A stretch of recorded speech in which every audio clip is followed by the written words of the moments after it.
Hello दोस्तों, how are you? I hope you are well and doing well. Welcome back in postmortem point.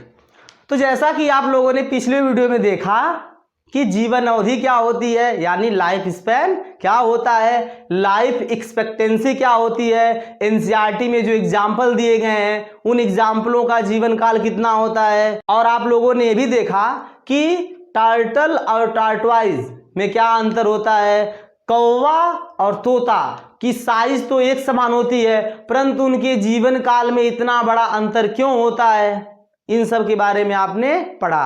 आप लोगों को वहीं ये भी बताया गया था कि दुनिया में जितने भी जीव दिखते हैं सभी मरणशील हैं, यानी नश्वर हैं, परंतु एक कोष की जीवों को नश्वर क्यों नहीं कहा जाता, इन सब के बारे में आपने देखा। अगर आप लोगों ने नहीं देखा है तो डिस्क्रिप्शन बॉक्स में जाइए, लिंक नीचे दिया गया है और जाके पूरे वीडियो का आनंद ले। तो अब हम इस चैप्टर में जो आगे बढ़ना प्रारंभ कर रहे हैं कि इस चैप्टर में हम आगे प्रजनन पढ़ना प्रारंभ करते हैं। तो देखिए क्या होता है प्रजनन। तो प्रजनन जो है एक जैविक प्रक्रिया है। जैविक प्रक्रिया का मतलब होता है जीवों द्वारा संपन्न होने वाली प्रक्रिया। तो प्रजनन एक जैविक प्रक्रिया है, यानी बायोलॉजिकल प्रोसेस है जिसमें बहुत अधिक मात्रा में ऊर्जा खर्च होती है, जिसके द्वारा एक जीव अपने जैसे नए जीवों को उत्पन्न करते हैं, अर्थात लाइक बिगेट्स लाइक, यानी समान समान को उत्पन्न करता है। बात समझ रहे हैं आप लोग? कहने का तात्पर्य क्या है कि प्रजनन जो है एक जैविक प्रक्रिया है जिसके द्वारा एक जीव अपने जैसे नए जीवों को उत्पन्न करते हैं। ध्यान समझिएगा, आप लोगों के दिमाग में सवाल आता होगा कि जो भी जीव हैं वो पैदा हुए हैं और फिर मर जाते हैं। अगर मर जा रहे हैं तो एक समय ऐसा आना चाहिए कि धरती क्या होनी चाहिए, वीरान हो जानी चाहिए, माने खाली सुनसान हो जाना चाहिए, परंतु ऐसा होता नहीं है। क्यों ऐसा नहीं होता है? क्योंकि जो भी यहाँ जीव हैं, चाहे प्लांट हो चाहे एनिमल हो, वो मरने से पहले अपने जैसे जीवों को उत्पन्न करके चले जाते हैं। तो वो ही प्रक्रिया को क्या बोलते हैं? प्रजनन कहते हैं। यानी प्रजनन वही प्रक्रिया है जिसके द्वारा एक जीव अपने जैसे नए जीवों को उत्पन्न कर के चले जाते हैं। बात समझ में ना? चलिए तो आगे देखते हैं कि प्रजनन जो है एक जैविक प्रक्रिया है जिसमें बहुत अधिक मात्रा में ऊर्जा व्यय होती है, खर्च होती है। एग्जाम्पल के आधार पर समझ रहे हैं, एग्जाम्पल लेकर के देखिए। जैसे आप लोगों ने देखा होगा कुछ एक वर्षीय पौधे, जैसे धान हो गया, गेहूं हो गया, बाजरा हो गया, मक्का हो गया, तो ये एक वर्षीय पौधे हैं। आप लोगों ने देखा होगा कि ये हम लगाते हैं, ये थोड़े बड़े होते हैं, इनमें फूल खिलता है, फल बनता है और पेड़ सूख जाता है। तो ऐसा सूखता क्यों है? ध्यान समझिएगा कि जो ये एक वर्षीय पौधे हैं ये क्या करते हैं, अपनी सारी ऊर्जा को प्रजनन में लगा देते हैं, जिसके कारण क्या होता है कि सारी ऊर्जा खत्म हो जाती है और इन्हें जैसे ही प्रजनन करते हैं फिर उसके बाद क्या होता है, ऊर्जा बचती नहीं है। जब ऊर्जा नहीं बचेगी तो वो जीवन यापन कैसे कर पाएंगे, इसीलिए क्या होता है, वो अपना जीवन समाप्त कर देते हैं। आप एक कोई भी चाहे बहुवर्षीय पौधे, आम का ही पेड़ देखिए, एक आम का जब उस पर फल न लगाओ उससे पहले की कंडीशन देखें और फल लगने की बाद की कंडीशन देखें तो देखेंगे आप कि क्या होगा कि जब तक फल नहीं लगाता तो वो खूब हरा भरा खूब रहता है, लेकिन जैसे ही फल लगेगा फिर फल खत्म हो जाएगा तो वो उसमें क्या पत्तियां भी झड़ जाती हैं और पेड़ कमजोर जैसा हो जाता है। क्यों? क्योंकि प्रजनन के बाद उसकी ऊर्जा क्या होती है, अधिक मात्रा में ऊर्जा व्यय होती है, जिसके कारण क्या होता है, वो कमजोर पड़ जाता है। तो कहने का तात्पर्य यही है कि प्रजनन एक जैविक प्रक्रिया है जिसमें बहुत अधिक मात्रा में ऊर्जा व्यय होती है, याद रखिएगा। अब समझेंगे हम लोग कि कोई जीव किस प्रकार से प्रजनन करेगा, ये किन बातों पर निर्भर करता है। ध्यान रखिएगा कि हैबिटाट का मतलब होता है वास स्थान। वो किस स्थान पे रह रहा है, जल में रह रहा है, जमीन पे रह रहा है कि बिल में रह रहा है, कहां रह रहा है, इस आधार पे भी क्या प्रजनन वो कैसे करेगा डिसाइड होता है। ध्यान रखिएगा कि वो शुष्क एरिया में रह रहा है ना, जैसे भी होता है। आगे हम लोग इसका डिटेल में अध्ययन करेंगे, पर अभी देखिए ध्यान से। तो हैबिटाट यानी वास स्थान पर निर्भर करेगा। इंटरनल फिजियोलॉजी माने उसकी आंतरिक संरचना के आधार पर निर्भर करेगा। और अन्य कई कारक हैं जिस पे क्या निर्भर करता है कि कोई जीव किस प्रकार से प्रजनन करेगा। बहुत इंपॉर्टेंट है कि कोई जीव किस प्रकार से प्रजनन करेगा।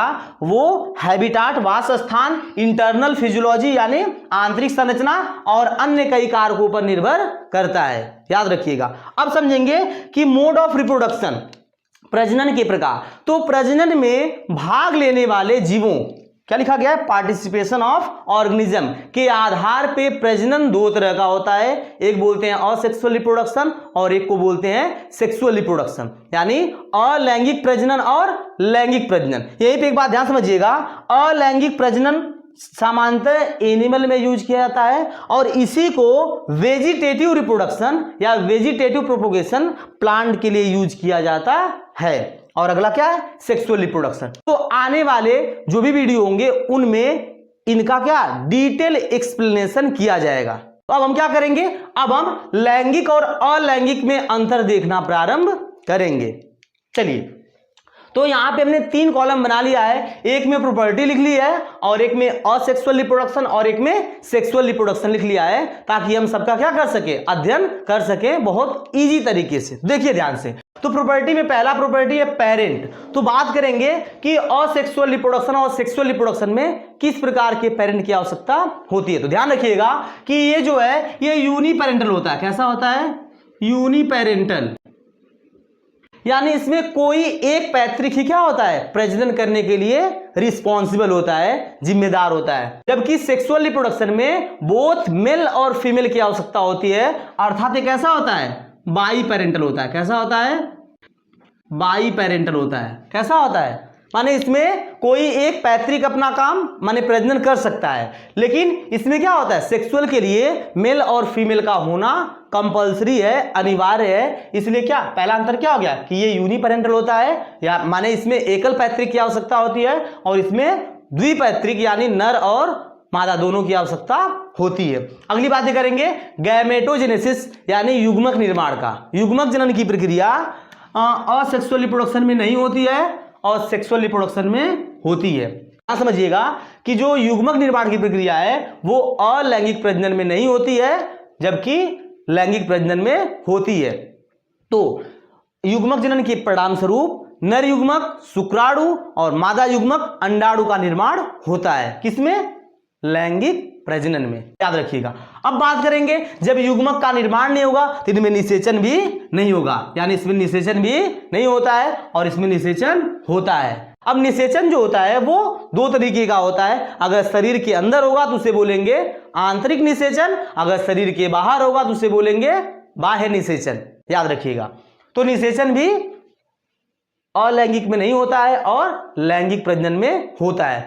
ये हमारा क्या था, तीसरा अंतर था।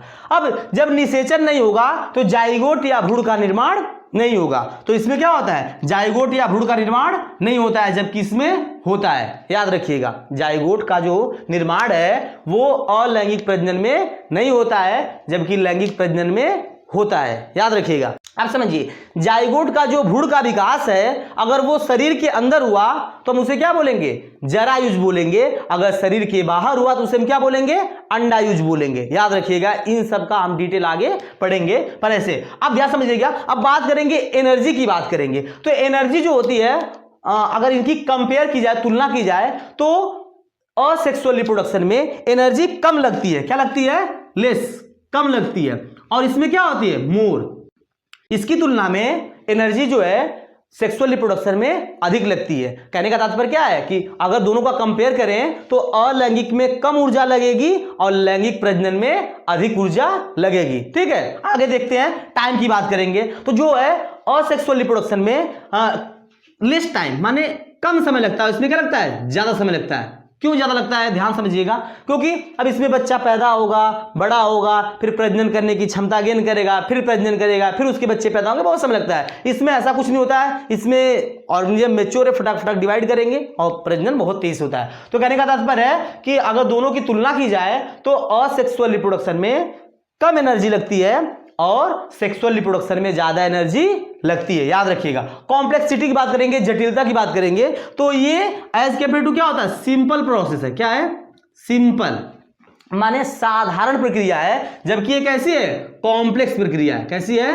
कॉम्प्लेक्स। इसमें जटिलताएं कम होती हैं और इसमें जटिलताएं अधिक होती हैं, बात इसकी भी याद रखेंगे। अब देखिए कि अब बात करेंगे, अगर कोई जीव है, अगर उसमें दोनों विधियां पाई जा रही हैं, लैंगिक की भी और अलैंगिक की भी दोनों पाई जा रही हैं, तो वो कब किन अवस्थाओं में कौन कौन विधि का यूज करेगा, है ना। दोनों ऑप्शन है तो किस अवस्था में कौन करेगा। तो याद रखिएगा कि जब परिस्थितियां अनुकूल होंगी, अनुकूल का मतलब होता है रहने योग्य, यानी भोजन अधिक मात्रा में, सब कुछ सारी व्यवस्थाएं क्या है, अच्छी हैं। तो जब परिस्थितियां कैसी हो, फेवरेबल हो, कैसी हो, फेवरेबल है माने रहने योग्य है।